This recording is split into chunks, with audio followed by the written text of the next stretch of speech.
মায়ের আশীর্বাদের এত শক্তি, কোনোদিন দুর্ঘটনায় তার মৃত্যু হবে না। আজকাল অধিকাংশ সন্তানেরা কোথাও যাওয়ার পূর্বে মাকে প্রণাম দেয় না, বাবাকে প্রণাম দেয় না। ধীরে ধীরে আমাদের যে প্রজন্ম, আমাদের যে জেনারেশন, আমরা যে জেনারেশনে বড় হয়েছি, অনেকেই পরিবার থেকে শিক্ষাটা পেয়েছেন, আবার অনেকেই এই যে একটা বিশেষ সম্মান প্রদর্শন পিতামাতার প্রতি, এটি থেকে সরে গিয়েছেন। এটি উচিত নয়। প্রত্যেক মা বাবার দায়িত্ব সন্তানকে এই শিক্ষাটা দেয়া, কোথাও যাওয়ার পূর্বে গুরুজনকে প্রণাম দিয়ে যাওয়া, কোথাও থেকে এসে গুরুজনকে প্রণাম দেয়া, ভগবানকে প্রণাম দিয়ে যাওয়া, ভগবানকে এসে প্রণাম দেয়া। ঘরে প্রবেশ করার পূর্বে আগে তুলসীকে প্রণাম দিয়ে ঘরে প্রবেশ করা, এটা হচ্ছে সনাতন সংস্কৃতি। এই জন্য অদ্বৈত আচার্য প্রভু জানালেন, গৃহাঙ্গনে শ্রী তুলসী করিবে স্থাপন, তুলসী বিহনে গৃহ শ্মশানেরও সম। গৃহের অঙ্গনে সম্মুখে তুলসী স্থাপন করবে, তুলসী বৃক্ষ কখনো গৃহের পশ্চাতে হবে না। যারা দাঁড়িয়েছেন কৃপা করে বসুন, অনেক জায়গা আছে, তাহলে সেবা সাঙ্গিনাটা দেখতেও সৌন্দর্য হবে আর শুনতেও আনন্দ হবে। আজকে শক্তি আছে কিন্তু বসতে লজ্জা পাচ্ছেন, এমন একদিন সময় আসবে মন চাইলেও আর বসতে পারবেন না। এই যে পাশে ওয়াজ মাহফিল হচ্ছে, গিয়ে দেখুন হাজার হাজার লোকেরা তাদের ধর্মীয় পোশাক পরিধান করে, মাথায় টুপি পরে, পায়জামা পাঞ্জাবি পরে, ঠান্ডার মাঝে, কনকনে ঠান্ডার মাঝে বসে আছে ওয়াজ শোনার জন্য। নির্ধারিত পোশাক পরিধান করে তারা, এত রেসপেক্ট ডেডিকেট করে তারা অল পাওয়ার সুপ্রিম আল্লাহর প্রতি, কত শ্রদ্ধা তাদের আল্লাহর প্রতি, কত সুন্দর করে শ্রবণ করছে।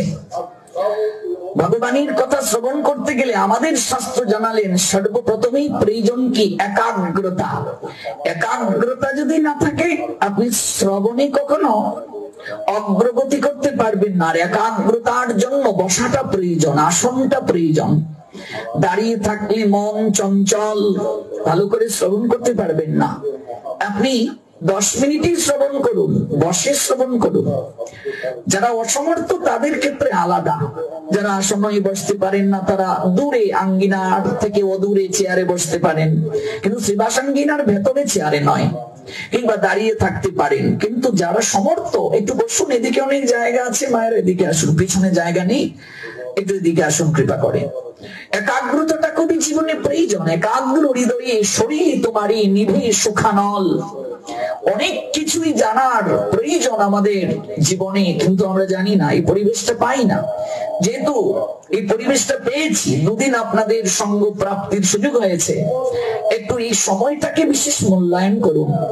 দেখবেন এই দুদিনে অনেক কিছু জানতে পেরেছেন যা জীবনে এতদিন জানেন নাই। বয়স হয়ে গেল 50, 60, 70, কিন্তু এই কথাগুলো জানতেন না। এই দুদিনে যা জানতে পেরেছেন, এই যে আড়াই ঘন্টা করে আমরা দুদিন শ্রবণ করব, এই 5 ঘন্টা সময় দুদিনে অনেক কিছু জানতে পারবেন যা জীবনে এতদিন জানেন নাই। কাজে এটা খুবই উচিত গুরুজনদের শিক্ষাটা দেয়া, যে কোথাও যাওয়ার পূর্বে তুলসীকে প্রণাম দিয়ে যাও, গুরুজনকে প্রণাম দিয়ে যাও, ভগবানকে প্রণাম দিয়ে যাও। কোথা থেকে আসার পূর্বে আগে তুলসীকে প্রণাম দিয়ে ঘরে প্রবেশ করো, গুরুজনকে প্রণাম দাও, ভগবানকে প্রণাম দাও। প্রণাম হচ্ছে যজ্ঞের মাঝে শ্রেষ্ঠ যজ্ঞের একটা অঙ্গ প্রণাম। আপনি ভাগবতে গেলেন, প্রণাম করে বসুন। মন্দিরে গিয়ে ভগবানকে আগে প্রণাম করতে হবে। আপনি চলে যাবেন, প্রণাম দিয়ে যাবেন। গুরু বৈষ্ণবের কাছে গেলে সর্বপ্রথম প্রণাম দিয়ে বসতে হয়। মন্দিরে গেলে ভগবানকে আগে প্রণাম দিতে হয়। প্রণামটা যদি আমরা ঠিকভাবে না দেই, প্রণাম দিতে যদি আমরা কৃপণতা বোধ করি, অলসতা বোধ করি, তাহলে কৃপা প্রাপ্ত হব না। কৃপা কাকে বলে? গুরু গোসাইয়ের নৈকট্যে গিয়ে আমরা বলি একটু কৃপা করবেন। কৃপা তো কোনো ফল নয় যে গাছে ধরে গাছ থেকে পেড়ে দেয়া হবে। কৃপা শব্দের অর্থ হচ্ছে কাজ করে পাওয়া। কাজ যদি না করি তাহলে তো কৃপা হবে না। মা, কৃপা করতে গেলে আগে কাজ করতে হবে, সেবা করতে হবে, সেবা দ্বারাই কৃপা প্রাপ্তি হয়। প্রণামের কথা শ্রীমদ্ ভগবদ গীতার 3টি শ্লোকে বলা হয়েছে। আপনারা ভাববেন না যে আপনি একটা শ্লোক দিয়ে শুরু করলেন, এটা ব্যাখ্যা না করেই তো চলে এলেন। আমি আবার ঘুরে ফিরে ওই জায়গায় যাব। একটা বিষয়কে বোঝাতে গেলে অনেক বিষয় আলোচনায় আসে, এগুলো ব্যাখ্যা শুনে আবার মূল জায়গায় ফিরে যাব। কেবল শুনতে থাকুন। কোথাও যাওয়ার পূর্বে প্রণাম দিয়ে যেতে হয়, এসে প্রণাম দিতে হয়। গুরুজনের কাছে গেলে, গুরু বৈষ্ণব গোসাইয়ের নিকটে গেলে সর্বপ্রথম প্রণাম দিতে হয়। ভগবানের মন্দিরে গেলে প্রণাম দিতে হয়। কিন্তু সেই যে প্রণামটা দেব, কিভাবে দেব? আজকাল সনাতন ধর্মের প্রায় 90 জন লোক, 90 জন সনাতন অনুসারী প্রণামটা দিতে জানে না। প্রণাম কি করে দিতে হয় জানে না। এটা আমাদের জন্য দুর্ভাগ্য। কোথায় মাথা নত করতে হয় আমরা জানি না। যে জায়গায় মাথা নত করা দরকার সেখানে আমরা মাথা নত করি না। যদি হতে পারো নিচু তবে পাবে কিছু, কিন্তু কোথায় নিচু হব? কার নিকটে নিচু হব? ভগবানকে প্রণাম যখন দিতে যাব, কোন শ্রীমন্দিরে যখন যাব, গুরু বৈষ্ণবের নিকটে যখন যাব, সর্বপ্রথম দৃষ্টি দিতে হবে চরণে। কোথায় দৃষ্টি দিতে হবে মা? চরণে। এই দেহের সব জায়গায় মায়া আছে, অঙ্গ প্রত্যঙ্গের সব জায়গায় মায়া আছে, চরণে মায়া নেই। চরণে আছে কেবল কৃপা। এই জন্য যত প্রকার সেবা রয়েছে তার মধ্যে শ্রেষ্ঠ চরণ সেবা। এই চরণ সেবা করে গোবিন্দ দাস শ্রীমান মহাপ্রভুর অবৈতুকী কৃপা প্রাপ্ত হয়েছিলেন। কে গোবিন্দ দাস? শ্রীমান মহাপ্রভুর জ্যেষ্ঠ গুরু ব্রাতা। তো জ্যেষ্ঠ গুরু ব্রাতা তো গুরুতুল্য, তিনি চরণ সেবা করছেন মহাপ্রভুর। মহাপ্রভু সেই অনুমোদন কি দিয়েছিলেন? প্রথমে দেননি। যখন গুরুদেব ঈশ্বর পরিপাদ দেহ রেখে সদামে যাবেন, গোবিন্দ দাস ক্রন্দন শুরু করেছে, গুরুদেব আপনি আমায় ছেড়ে চলে যাবেন? আপনাকে ছাড়া কি করে থাকবো? জীবন যৌবন সকল কিছু জলাঞ্জলি দিয়ে আপনার চরণে এসে আশ্রয় নিয়েছিলাম। আপনি তো কৃপা করে এই জীবনের উদ্দেশ্য কি জানালেন। এই জীবনে পরম পাথেয় কি, কর্তব্য কি, তাই তো জানালেন।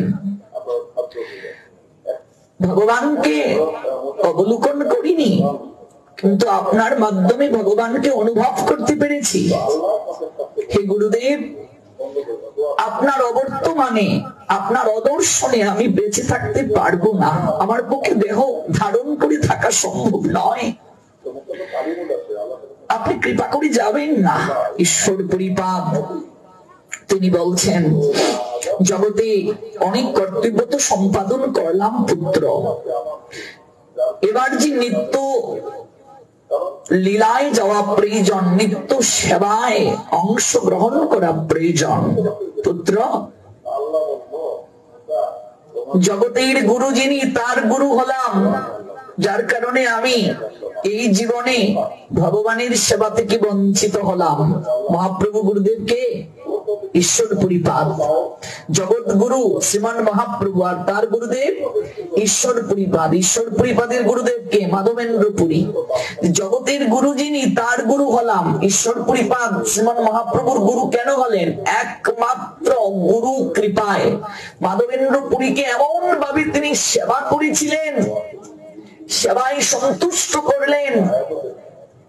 শ্রীপাদ মাধবেন্দ্র পুরী একদিন ঈশ্বর পুরীকে ডেকে বললেন, আয় আয় বাবা, আমার কোলে আয়, তোকে একটু প্রেমালিঙ্গন দান করি। গুরু নিষ্ঠা কাকে বলে মনে রাখবে। সদ্গুরুর কৃপা যতদিন পর্যন্ত না হবে ততদিন যাবৎ কোনদিন ভক্তি লাভ হয় না। সদ্গুরু কি করে চিনব? যে কৃষ্ণ তত্ত্ববেত্তা সেই গুরু হয়। যিনি তত্ত্বদ্রষ্টা গুরু হবেন তিনি পরম্পরা ভুক্ত হবেন, চতুর সম্প্রদায় ভুক্ত। তিনি কখনো ভগবানকে নিবেদন না করে কিছু গ্রহণ করবেন না। তিনি কখনো নেশা জাতীয় দ্রব্যাদি গ্রহণ করবেন না। তিনি কখনো দ্রুত ক্রীড়ার সঙ্গে যুক্ত থাকবেন না। তিনি অবৈধ মৈথুন কার্য করবেন না। তিনি অপাত্রে বীজ দেবেন না। তিনি এগুলো যেমন নিজে পালন করবেন, শিষ্যদেরকেও পালন করাবেন, তারপর বীজ দেবেন, এসেই দীক্ষা দেবেন না। আমরা যেখান থেকে দীক্ষা নিয়েছি সেটি গৌড়ীয় মঠ, আমাদেরকে গেলেই দীক্ষা দেন না, আগে আমাদেরকে আচরণ করতে হয়, শিখতে হয়, জানতে হয়, পাত্র প্রস্তুত করে তারপর বীজ দেয়া হয়। একজন তত্ত্বদ্রষ্টা গুরু সহজে কাউকে দীক্ষা দেবেন না। দীক্ষা দেওয়া মানে কি? সন্তান গ্রহণ করা। সন্তান গ্রহণের পূর্বে একজন পিতামাতা কি চিন্তা করেন?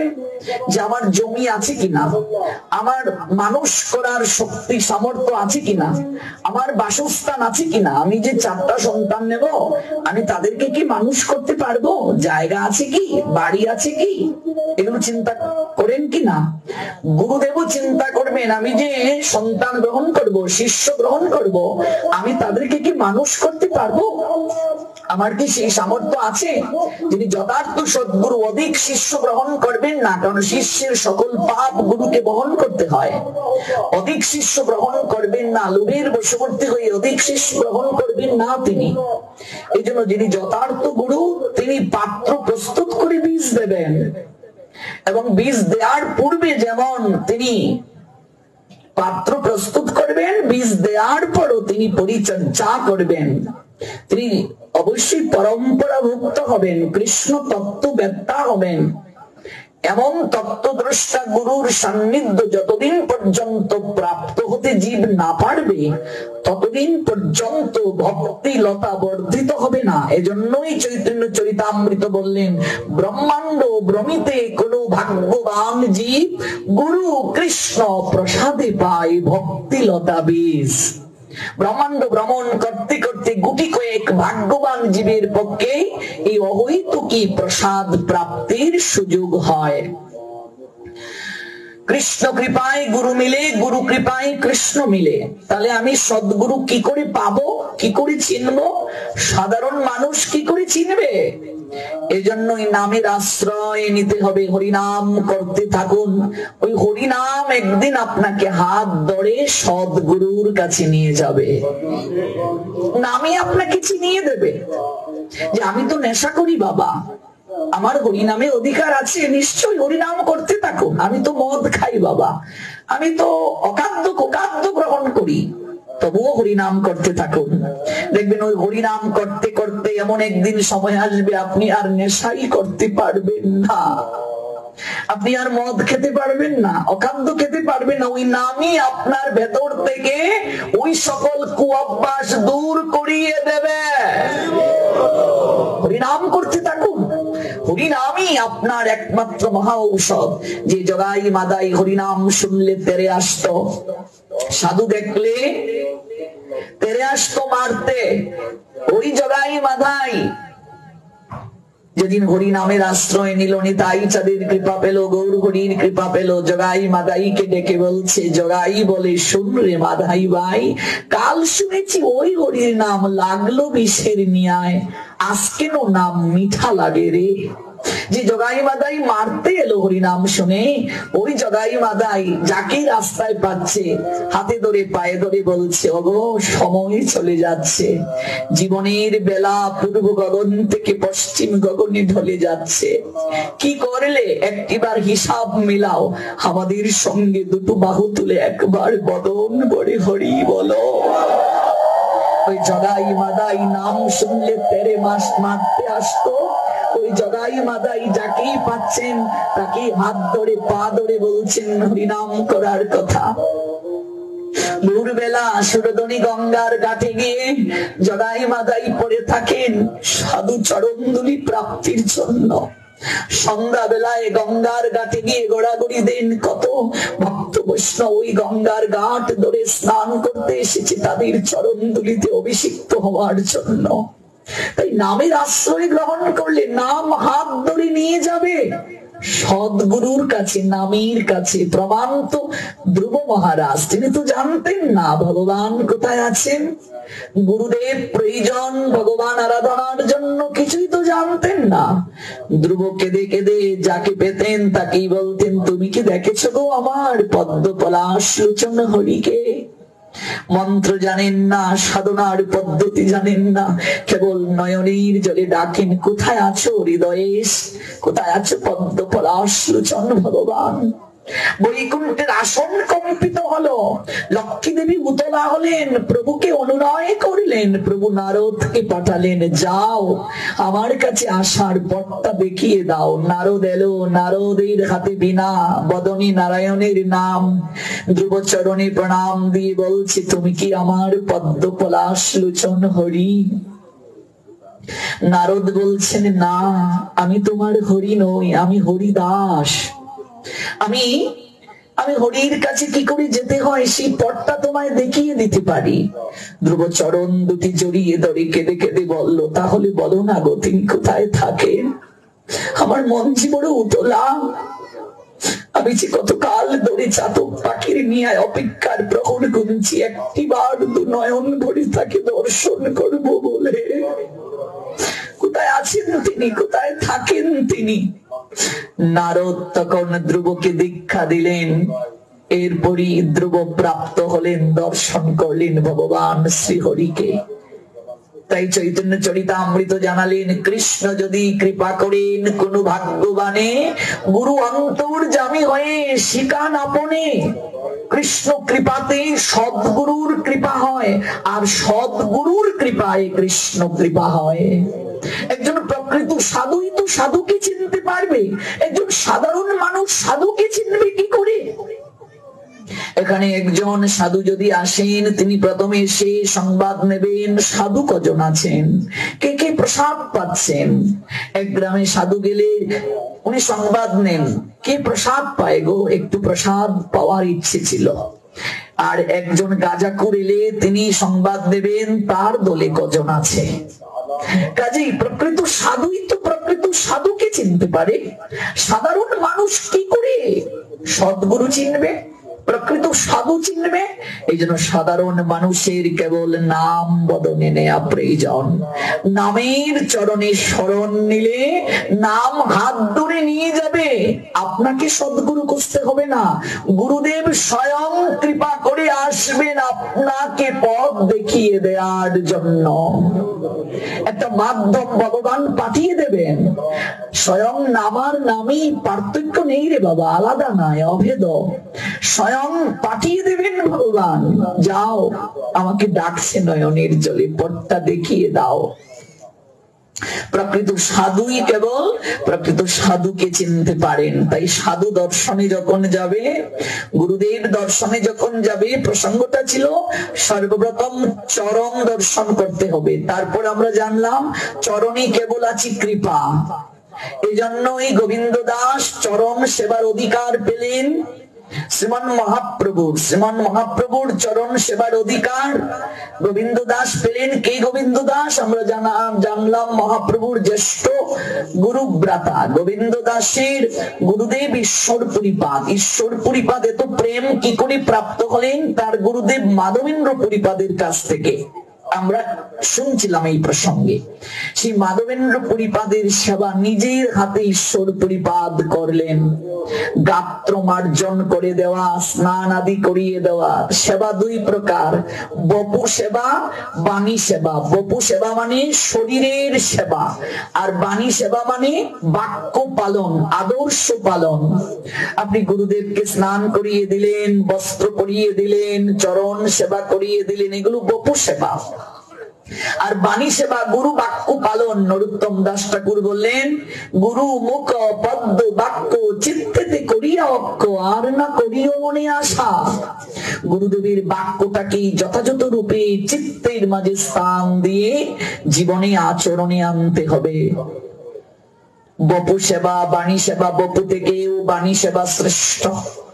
গুরু আদর্শ পালন। মাধবেন্দ্র পরিপাদের গাত্র মার্জন সহস্তে করে দেন, মল মূত্র আদি নিজের হাতে পরিষ্কার করে দিয়েছেন ঈশ্বরপুরী। গুরু বাক্য প্রতিপাদন করেন অক্ষরে অক্ষরে, গুরুদেবকে রেখে কোথাও তিনি যান না গো। মাধবেন্দ্র পরিপাদ সেবায় সন্তুষ্ট হয়ে একদিন ঈশ্বর পরিপাদকে ডাকলেন, আয় বাবা আমার কোলে আয়, আমি তোকে প্রেমালিঙ্গন দিচ্ছি, তুই আমায় যেভাবে সেবা করলে আমার চিত্তে যেটুকু প্রেম আছে সবটুকু প্রেম যেন তোর মাঝে আবেশিত হয়। আমার চিত্তে যতটুকু প্রেম আছে সব প্রেম যেন তোর মাঝে আবেশিত হয়। আমি তোকে আশীর্বাদ দিয়ে যাই, জগৎ গুরু, তার গুরু তুই হবি। জগতের যিনি গুরু, তার গুরু তুই হবি। গুরু আশীর্বাদ কাকে বলে দেখেন, জগতের যিনি গুরু তার গুরু তুই হবি। আমি তোকে আশীর্বাদ দিয়ে যাচ্ছি। গুরু কৃপা আশীর্বাদে ঈশ্বর পরিপাদ যেমন মহাপ্রভুর গুরু হলেন, সেই ঈশ্বর পরিপাদ যখন চলে যাবেন, আমাদের প্রসঙ্গ ছিল দেহ লীলা সংবরণ করে প্রিয় সেবক গোবিন্দ কাঁদছেন, গুরুদেব আপনি চলে যাবেন, আপনাকে ছাড়া কি করে থাকবো। মনে রাখবে বাবা, সন্তান দু প্রকার, বীর্যজাত মন্ত্রজাত। বীর্যের মাধ্যমে যে সন্তান উৎপাদিত হয়, সেই সন্তানের সঙ্গে পিতার সম্পর্ক এই জগৎ পর্যন্ত। মৃত্যুর সঙ্গে সঙ্গে এই সম্পর্ক শেষ হয়ে যায়। মৃত্যুর পরে আর পিতামাতার সঙ্গে সন্তানের কোনো সম্পর্ক থাকে না। থাকে গো মা, কোন বাবা মারা গেলেন, পুত্র কান্না করছে, তুমি আমায় রেখে কোথায় গেলে, তোমায় ছাড়া কি করে থাকবো। শ্রাদ্ধে পিণ্ডও দিচ্ছে, সেই শ্রাদ্ধ বাসরে পিতা যদি এসে হাজির হয় আর হাতটা বাড়িয়ে দিয়ে যদি বলেন আমায় পিণ্ডটা দে, পুত্র কি পিতা বলে জড়িয়ে ধরবে না ভূত বলে দৌড়ে পালাবে? দৌড়ে পালাবে। মৃত্যুর সঙ্গে সঙ্গে পিতামাতার সঙ্গে সন্তানের সম্পর্ক আর থাকে না, নিঃশেষ হয়ে যায়। কিন্তু মন্ত্রজাত যে সম্পর্ক, যাকে শিষ্য শিষ্যা বলা হয়, যথার্থ গুরু মন্ত্রের মাধ্যমে যে সন্তান গ্রহণ করেন, শিষ্য গ্রহণ করেন, শিষ্যা গ্রহণ করেন, এই সম্পর্ক শুধু ইহ জগৎ পর্যন্ত নয়, এই সম্পর্ক পরজগৎ পর্যন্ত, চিন্ময় ধাম গোলক বৃন্দাবন পর্যন্ত। এজন্য আমার গুরুদেব সবসময় একটা কথা বলেন যে গুরু ভ্রাতা ভগিনীর মাঝে সম্পর্কটা চিন্ময়। কখনো বিদ্বেষ করবে না, কখনো দলাদলি করবে না। প্রত্যেক গুরুদেবের শিষ্য শিষ্যাকে নিজের গুরু ভ্রাতা ভগিনীর মতো যতদিন পর্যন্ত না দর্শন করা যাবে, ততদিন পর্যন্ত প্রকৃত গুরু কৃপা, প্রকৃত গুরু প্রেম লাভ করা যাবে না। যে জন গৌরাঙ্গ বজে সে হয় আমার প্রাণ রে। প্রত্যেক গুরুদেবের শিষ্য শিষ্যাকে নিজের গুরু ভ্রাতা ভগিনীর মতো দর্শন করতে হবে, যে উনি আরেক গুরুদেবের শিষ্য, আমি আরেক গুরুদেবের শিষ্য, এই ভাব রাখা যাবে না। ভক্তমাল গ্রন্থ জানিয়ে দিলেন, সতর্ক করে দিলেন, সাবধান, এই ভাব রাখিও না, তাহলে ধৃতরাষ্ট্রের মতো ভাব হয়ে যাবে। আমার পুত্র পাণ্ডুর পুত্র, এই বিদ্বেষ যদি থেকে যায়, এই অসমতা যদি থেকে যায়, কৃষ্ণ কৃপা হবে না, কৃষ্ণ কৃপা থেকে বঞ্চিত হবে। গুরুদেব ঈশ্বর পরিপাদ গোবিন্দ দাসকে বলছেন, কাঁদিস না, আমি চলে যাচ্ছি স্বধামে। যার জন্য এই মনুষ্য জীবন প্রাপ্তি, সেই পরমেশ্বর ভগবান শ্রীকৃষ্ণ, তিনি হলেন রে নদিয়া বিহারী শ্রী গৌর হরি। তিনি শ্রীকৃষ্ণ চৈতন্য মহাপ্রভু নাম ধারণ করে কলিযুগে লীলা সম্পাদন করছেন। আমি স্বধামে চলে যাচ্ছি, তুই নীলাচল চলে যা, গিয়ে গৌরাঙ্গের চরণে আশ্রয় নিয়ে তার সেবা কর। কৃষ্ণ সেবা তোর হবে, আর আমি তো গুরু হয়ে সেবা থেকে বঞ্চিত হলাম। আমি তোর মাঝে আবেশিত হয়ে আমিও যেন সেই সেবায় অংশগ্রহণ করতে পারি। গোবিন্দ দাস চলে এলেন নীলাচলে, এসে প্রণাম দিলেন শ্রীমান মহাপ্রভুকে। শ্রীমান মহাপ্রভু বললেন, কে আপনি? আমি গোবিন্দ দাস, ঈশ্বর পরিপাদের শিষ্য। কথাটা শোনার সঙ্গে সঙ্গে মহাপ্রভু লুটিয়ে পড়লেন চরণে। আপনি আমায় প্রণাম দিচ্ছেন? আপনি আমার গুরুদেবের সেবক। গুরুদেবের সেবককেও গুরুদেবের মতোই সম্মান করতে হয়, শ্রদ্ধা করতে হয়। আপনি আমায় প্রণাম দেবেন না? আপনি আমার জ্যেষ্ঠ গুরুতুল্য।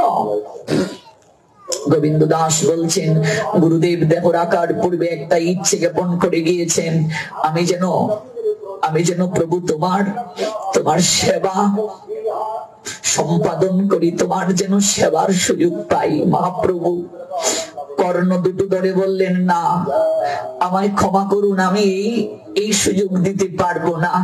আপনি আমার জ্যেষ্ঠ গুরুভ্রাতা, তাছাড়া আপনি আমার গুরুদেবের সেবক, গুরুদেবের সেবক আমার অঙ্গ সেবক হতে পারে না। কিন্তু গুরুদেবের যে এটা ইচ্ছা, গুরু বাক্যই তো যথার্থভাবে পালন কর্তব্য। আপনি তো পণ্ডিত, আপনি কেন গুরু বাক্যকে লঙ্ঘন করছেন? শ্রীমান মহাপ্রভু কথা বলতে পারছেন না, শাস্ত্রের বেড়াজালে আটকে দিলেন। গোবিন্দ দাস বাধ্য হয়ে সুযোগ দিতে হলো। প্রত্যেক দিন প্রভু যখন মধ্যাহ্নকালীন সময়ে প্রসাদ গ্রহণ করেন, প্রসাদ প্রাপ্তির পর যখন একটু বিশ্রামে যান, গোবিন্দ দাস চরণ দুটো সেবা করেন, আর চরণ দুটো ধরে অজুর নয়নে কাঁদেন আর বলেন, কবে হবে তোমার কৃপা? গুরুদেব যে বলে গিয়েছেন, তুমি সাক্ষাৎ পরমেশ্বর ভগবান কৃষ্ণ, কবে হবে তোমার কৃপা? অজুর দ্বারায় কাঁদেন, টপ টপ করে নয়নের জল প্রভুর চরণকে অবিস্নাত করে দেয়, ধৌত করে দেয়। মহাপ্রভু এটি পছন্দ করেন না যে গোবিন্দ দাস আমার চরণ সেবা করুক, আমি এটি চাই না, আমার খুব কষ্ট হয়। তাই একদিন গম্ভীরায় যখন মহাপ্রভু গম্ভীরা লীলা করছেন, গম্ভীরা শব্দের অর্থ কি? এটা উড়িষ্যার একটা ভাষা। গম্ভীরার বাংলা অর্থ হচ্ছে কুঠুরি। আগেরকার রাজা জমিদারদের বাড়িতে গুপ্তধন রাখার জন্য ছোট্ট একটা ঘর করা হতো, কুঠিরি। ওই কুঠুরিটারই উড়িষ্যার ভাষা গম্ভীরা। ওই গম্ভীরায় যখন মহাপ্রভু লীলা করছেন, ভজন সাধনে রাধাভাবে বিভোর হয়ে তিনি সর্বদা নয়নের জল বরিশন করেন, সেখানে গোবিন্দ দাস চরণ সেবা করেন প্রভুর। প্রভু একদিন গোবিন্দ দাস গম্ভীরায় প্রবেশের পূর্বেই তিনি গিয়ে শয়ন করে নিলেন। গোবিন্দ দাস খুবই চালাক, প্রভু যাওয়ার অনেক পূর্বে গিয়ে বসে থাকেন প্রভুর চরণ সেবার জন্য। কৃষ্ণ ভক্ত চালাক হয়, সেবা করতে গেলে প্রকৃত ভক্ত সে সর্বদা সুযোগ খুঁজবে, আমি কি করে সেবা করবো, আর আমরা কি করে সেবায় ফাঁকি দেব। ওই সেবাটা যদি আরেকজন করে নেন তাহলে আমি বাঁচলাম, আমার করার প্রয়োজন হলো না, কিংবা করে করে করাতে হয়। কিন্তু প্রকৃত ভক্ত যে ভজনে অগ্রগতি করতে চায়, যে কৃপা প্রাপ্ত হতে যায়, সে নিজে সেবা করবে, কাউকে সেবা করতে দেবে না, জোর করে সেবা করবে। এটাই বৈষ্ণবতা। গোবিন্দ দাস অনেক পূর্বে গিয়ে ওই গম্ভীরার মাঝে প্রবেশ করেন। মহাপ্রভু তাই চালাকি করে আরেকদিন গোবিন্দ দাস যাওয়ার পূর্বে, অনেক পূর্বে তিনি গিয়ে শয়ন করে রইলেন। এমন ভাবে শয়ন করলেন যেন কেউ ভেতরে প্রবেশ করতে পারে না। যদি করতে হয় প্রভুকে ডিঙ্গিয়ে যেতে হবে। সনাতন শাস্ত্রে একটা নিয়ম আছে, মা, কাউকে ডিঙ্গিয়ে যেতে নেই। শয়ন করলে কাউকে ডিঙ্গিয়ে যেতে নেই, তাহলে অপরাধ হয়। গিয়ে ডাকছেন গোবিন্দ দাস, গম্ভীরার সম্মুখে গিয়ে দেখেন প্রভু গম্ভীরার সামনে শুয়ে আছেন, ভেতরে প্রবেশের সুযোগটা নেই। মনটা বিষণ্ণ হয়ে গেল গোবিন্দ দাসের। তিনি মনে মনে বলছেন, আজ প্রভুর সেবা থেকে বঞ্চিত হলাম। প্রভু, অপ্রভু, আমায় একটু ভিতরে প্রবেশের কৃপা করে সুযোগ দাও। মহাপ্রভু কথা বলছেন না, চোখ দুটো বন্ধ। তিনি বুঝাচ্ছেন তিনি শয়ন করছেন। গোবিন্দ দাস ভেতরে প্রবেশ করতে পারছেন না, তাই গায়ের উত্তরি দিয়ে প্রভুর মস্তক থেকে চরণ পর্যন্ত ঢেকে দিলেন। গোবিন্দ দাস বলছেন, এখানে কেউ আছে বলে আমার মনে হচ্ছে না, তাই উপর দিয়ে চলে গেলেন। কৃষ্ণ যে ভজে সে বড় চতুর, প্রভুর চরণ সেবা করছেন। কয়েক ঘন্টা পর প্রভুর নিদ্রা ভঙ্গ হলো। প্রভু তাকিয়ে দেখেন গোবিন্দ দাস। ও গোবিন্দ, এখনো তুমি চরণ সেবা করছো, প্রসাদ পাবে না? গেলে না কেন? বলছি, প্রভু তুমি শুয়ে আছো, তোমাকে ডিঙ্গিয়ে কি করে প্রসাদ পেতে যাই? মহাপ্রভু বললেন, ডিঙ্গিয়ে আসতে পারলে আর যেতে পারছো না? গোবিন্দ দাস তখন একটা চমৎকার কথা বলেছিলেন, যা আমাদের শিক্ষণীয়। প্রভু, আমি তোমাকে ডিঙ্গিয়ে এসেছি আমার নিজের সুখের জন্য নয়, তোমার সুখ বিধান করার জন্য, তোমার সেবার জন্য। তোমার সেবা করার জন্য যদি আমাকে লক্ষ লক্ষ অপরাধ করতে হয়, সে অপরাধ করে যদি আমাকে নরক কুণ্ডে পতিত হয়ে পচে মরতে হয়, তাতেও আমি রাজি আছি। কিন্তু এখন যদি তোমায় ডিঙ্গিয়ে যাই, সেটি যে আমার সুখ বিধানের জন্য হবে। প্রভু, আমি আমার নিজের সুখের জন্য কি করে অপরাধ করতে পারি, কিন্তু আমি তোমার সুখের জন্য আমি অনন্ত অপরাধ করতে পারি। গুরু সুখের জন্য, ভগবত সুখের জন্য, ভজন করার জন্য যদি কেউ হাজার হাজার মিথ্যে কথাও বলে, সেই মিথ্যেটা পাপ বলে গণ্য নয়, মহাপুণ্য বলে গণ্য। আপনি চাকুরি করেন, ভাগবত পাঠে যাবেন, ছুটি পাচ্ছেন না, আপনি মিথ্যে বললেন যে আমার শরীর অসুস্থ, আজকে আমি যেতে পারবো না, এই মিথ্যে বলেও যদি ভাগবত পাঠে আসেন তাহলেও আপনার কোনো পাপ হবে না, এটাও আপনার পুণ্য বলে গণ্য। কিন্তু যদি নিজের সুখের জন্য কেউ মিথ্যে বলে, নিজের ইন্দ্রিয় তৃপ্তির জন্য যদি কেউ মিথ্যে বলে, তাহলে সেই মিথ্যেটা পাপ বলে গণ্য।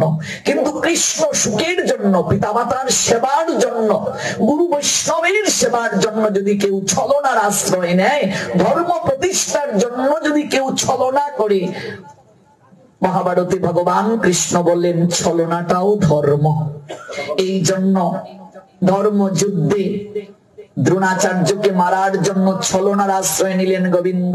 অশ্বত্থামা পুত্রের প্রতি এতটা মোহ দ্রোণাচার্যের, তাই পিটিয়ে একটা অশ্বত্থামা নামক হাতিকে মেরে ফেললেন, আর যুধিষ্ঠিরকে দিয়ে বলালেন অশ্বত্থামা মারা গেছে। সংবাদটা শোনার সঙ্গে সঙ্গে দ্রোণাচার্য অস্ত্রবাণ ত্যাগ করেছিলেন। এই যে গোবিন্দ এখানে ছলনার আশ্রয় নিলেন, এটি কি অধর্ম?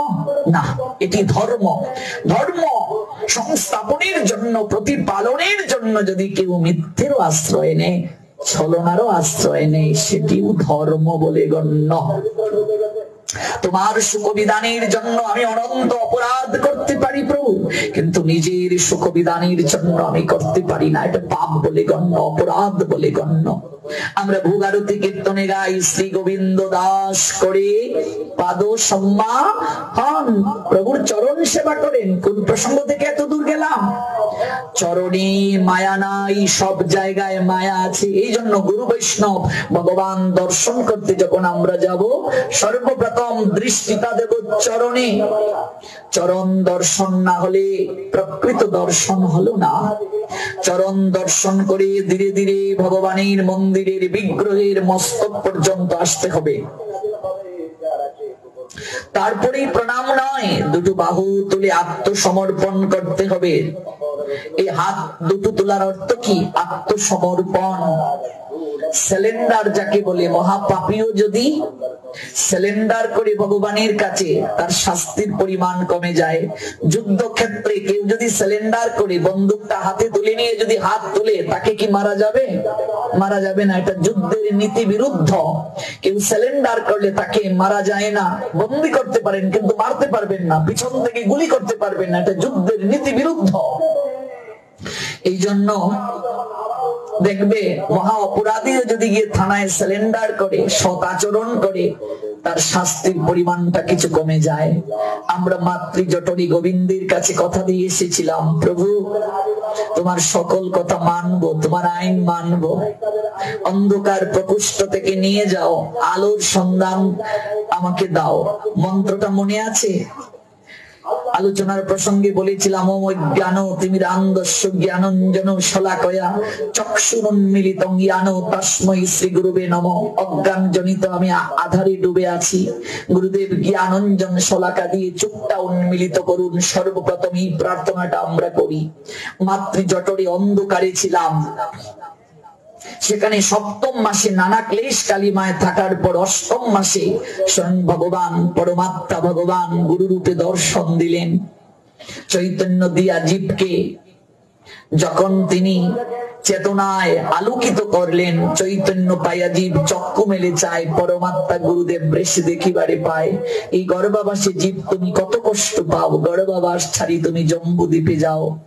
ওই আলোর জগতে এলাম, অন্ধকার থেকে আলোর জগতে। আমার যেদিন যাব, সেদিনও একটা অন্ধকার জগতে যাব। স্ত্রী পুত্র কন্যা পরিবার পরিজন কেউ সেদিন সঙ্গে থাকবে না। অন্ধকারে ছিলাম, যাব অন্ধকারে, কেউ সেদিন সঙ্গে যাবে না। এজন্য দেখবে 3 বেলা, প্রাতকালে, মধ্যাহ্নকালে, সন্ধ্যাকালে আমরা বাতি জ্বালাই। সেজুতি যাকে বলে, সন্ধ্যার প্রদীপ, মধ্যাহ্নের প্রদীপ, প্রাতকালের প্রদীপ। 1 মাস কার্তিক মাসে আমরা প্রদীপ জ্বালাই, আরতি করি। এই প্রদীপ জ্বালানো আরতির অর্থ কি? আত্মনিবেদন। পঞ্চ প্রদীপে ধরি কর্পূর বাতি, ললিতা সুন্দরী করে যুগল আরতি। ওই পঞ্চ প্রদীপ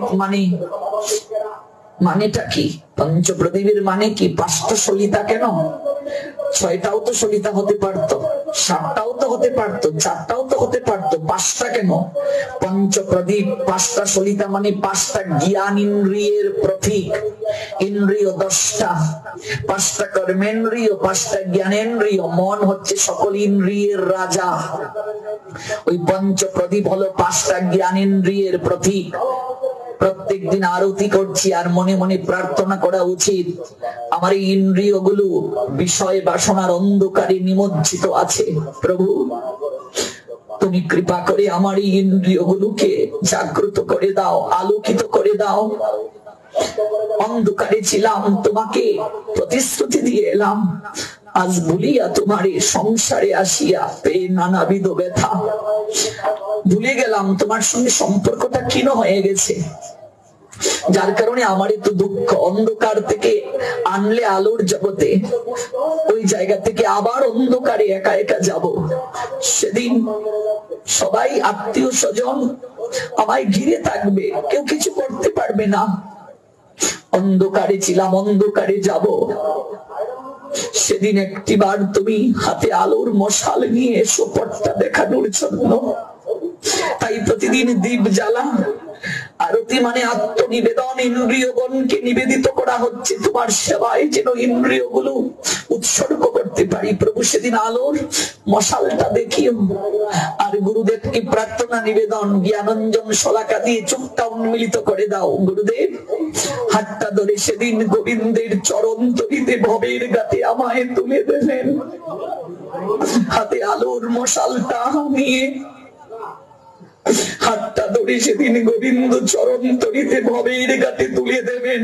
হে গোবিন্দ, সেদিন যেন তোমার হাতে বইটাটা দেখতে পাই ভবের ঘাটে। এই হলো তত্ত্ব। আমরা আরতি করি বটে, তত্ত্ব জানি না। তত্ত্ব না জানলে তো হবে না, শুধু দীপ জেলে গেলাম। পঞ্চ প্রদীপে আরতি করার পর সর্বপ্রথম অগ্নিটা স্পর্শ করে কোথায় লাগাতে হয়? চোখের মাঝে, মস্তকে নয়। সর্বপ্রথম অগ্নিটাকে হাত দিয়ে স্পর্শ করে চোখে স্পর্শ করতে হয়। এই চর্ম চক্ষু দ্বারা ঈশ্বর দর্শন হয় না। মনে আছে কোথায় আলোচনা শুরু করে এলাম? মহানামব্রত ব্রহ্মচারীকে প্রশ্ন করেছিলেন পাশ্চাত্যে আমেরিকায় যে আপনাদের 10 অবতারের মাঝে বুদ্ধদেব চোখটা বন্ধ করে কেন আছেন?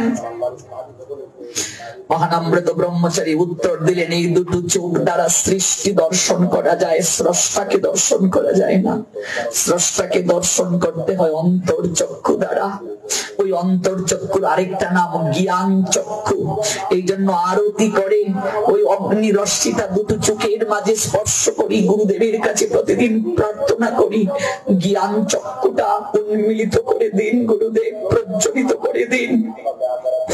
মনে রাখবে, সাধক যত উপরে উঠে যাবে তত গোলমাল কোলাহল পছন্দ করবে না। সে তখন একাকিত্ব চাইবে, নিবৃত্তি চাইবে। আমরা ঠাকুর ঘরে গিয়ে 5টা মিনিট বসতে চাই না, বসার সময় নাই। এত হই হুল্লোড়, দৌড়া দৌড়ি। ভাগবত পাঠে গিয়ে যে একটু বসবো, একটু যে শান্ত হয়ে বসবো। শান্ত হয়ে না বসলে শান্তি পাওয়া যায় না। শান্ত হও, শান্তি পাবে। আমাদের অশান্তির কারণ কি? আমরা শান্ত নই, আমরা ছুটছি, ব্যস্ততার ভুবনে ছুটছি। বুকে হাত দিয়ে বলুন তো, যারা এসেছি এই 24 ঘন্টার মাঝে কতটা সময় ভগবানের জন্য রাখি আমরা? 3 বেলা একটু প্রার্থনা নিবেদন করার সময়টাও নাই অনেকের। একটা স্বাস্থ্য গবেষণায় দেখা গিয়েছে, করোনার সময়ে মানুষ, সুস্থ একজন মানুষ 2.25 লক্ষ টাকার অক্সিজেন প্রতিদিন প্রকৃতি থেকে গ্রহণ করে। যদি আইসিইউতে তাকে নেওয়া হয়, যে কৃত্রিম তাকে অক্সিজেন দেয়া হয়, একজন সুস্থ মানুষের প্রতিদিন খরচ যায় 2.25 লক্ষ টাকা। করোনার সময় হিসাব করেছে স্বাস্থ্য গবেষণা কেন্দ্র। মারে লাইট জ্বলছে, প্রতি মাসে বিল দিতে হয়। ফ্যান চালিয়ে বাতাস গ্রহণ করছি, প্রতি মাসে বিল দিতে হয়। মোটর দিয়ে জল তুলছি, বিল দিতে হয়। একদিন সূর্যদেব যদি বলেন আমার বিলটা পরিশোধ করো, কি বলবো সেদিন? পবন যদি বলে এই যে আমি তোমাদের বাতাস দিচ্ছি, ফ্যান দিয়ে যে বাতাস শরীরে স্পর্শ করাচ্ছ, শীতল হচ্ছ, বিল দিতে হয়, আমার বিলটা দাও। ভগবান এই সকল দেবতাগণকে নিযুক্ত করেছেন আমাদের সেবার জন্য। দেবতারা ভগবানের শক্তির প্রকাশ। কতটা অকৃতজ্ঞ আমরা, কতটা কৃতজ্ঞতা জ্ঞাপন করি।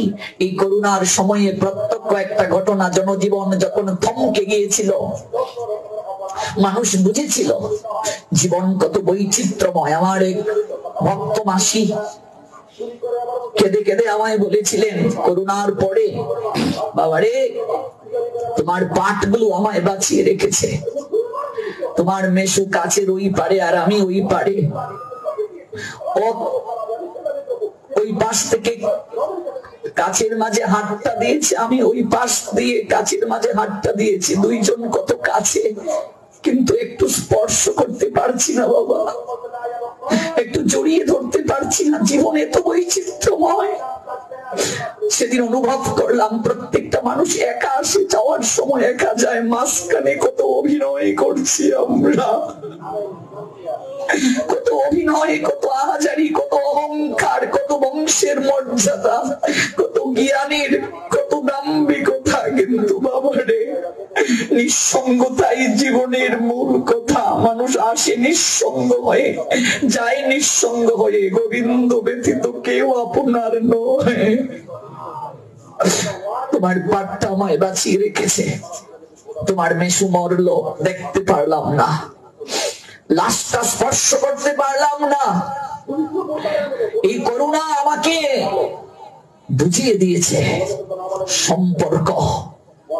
শুধু ওই মাসিকে নয়, আমাদের প্রত্যেককেই বুঝিয়ে দিয়েছে, চিনিয়ে দিয়েছে। এটা প্রত্যক্ষ ঘটনা।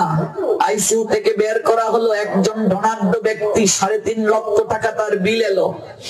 বিলের কাগজটা হাতে নিয়ে লোকটা কান্না করছে। সেবিকা নার্স যে বলছে, বাবু আপনার তো অনেক টাকা, আপনি বেঁচে ফিরেছেন, আপনি উপরওয়ালাকে ধন্যবাদ দিন, কান্না করছেন কেন? বিলের কাগজ দেখে লোকটা বলছে, মারে 3.5 লক্ষ টাকা বিল এসেছে, এটা দেখে আমি কান্না করছি না। কান্না কেন করছে? মারে আমি কান্না করছি এই ভেবে, এই চিন্তা করে, এটা অনুভূতি হয়েছে আমার রে মা। মাত্র কয়েক ঘন্টা আমাকে কৃত্রিম বাতাস দেওয়ার কারণে আমাকে 3.5 লক্ষ টাকা বিল পরিশোধ করতে হচ্ছে, কিন্তু যে আমাকে সারা জীবন বিনামূল্যে বাতাস দিল রে মা, আমি যে একটিবারও প্রাণ খুলে সেই ঠাকুর ঘরে গিয়ে একটা প্রণাম দেইনি, একটু তাকে প্রার্থনা জানাইনি, একটু হৃদয়ের আর্তনাদ নিবেদন করিনি, একটু কৃতজ্ঞতা জ্ঞাপন করিনি। তিনি যখন আমার কাছে জবাব চাইবেন, বিল পরিশোধের কথা বলবেন, সেদিন কোন মুখে তার কাছে গিয়ে দাঁড়াবো? অনুভব করুন, একটু ভাবুন। ভাবার জন্য মনুষ্য জীবন প্রাপ্তি। হুঁশ জ্ঞান যার নাই তাকে মানুষ বলে না। কুকুর, ছাগল, বিড়াল, কৃমিকীট, তাদেরও জীবন আছে, কিন্তু তাদের বিচার ক্ষমতা নাই, তাদের মনুষ্যত্ববোধ নাই। মানুষ সর্বশ্রেষ্ঠ জীব, নৃদেহ আদ্যম সুলভম সুদুর্লভম। মানুষ সর্বশ্রেষ্ঠ। বহু জন্মের সুকৃতির প্রভাবে মনুষ্য জীবন প্রাপ্তি হয় আমাদের। এই জীবনে যার বিচার ক্ষমতা হলো না, বিশ্লেষণ করার ক্ষমতা হলো না, সে মানুষ নয়। মানুষ আকৃতিতে পশু, সে জানোয়ার। সে পশু আহার গ্রহণ করে, মানুষও আহার গ্রহণ করে। পশু নিদ্রা যায়, মানুষও নিদ্রা যায়। পশুর মৃত্যু ভয় আছে, মানুষেরও মৃত্যু ভয় আছে। পশু বংশ বিস্তার করে, মানুষও বংশ বিস্তার করে।